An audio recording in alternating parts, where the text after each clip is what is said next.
السلام عليكم في القناة.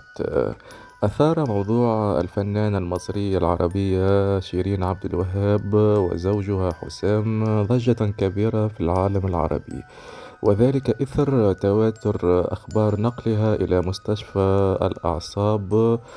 هذا الخبر تسرب عبر شبكات التواصل الاجتماعي، وهو ما أكده شقيق الفنانة شيرين عبد الوهاب في مداخلة تلفزيونية مع الإعلامي عمرو أديب، حيث صرح شقيقها بأن زوجتها في وضعية غير صحية مع زوجها حسام.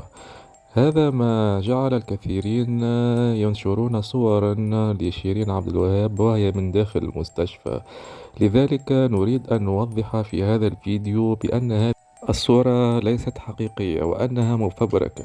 لهذا نتمنى الشفاء العاجل للفنانة العربية الكبيرة شيرين عبد الوهاب، ونرجو منكم أن تدعوا لها في التعليقات، وشكرا.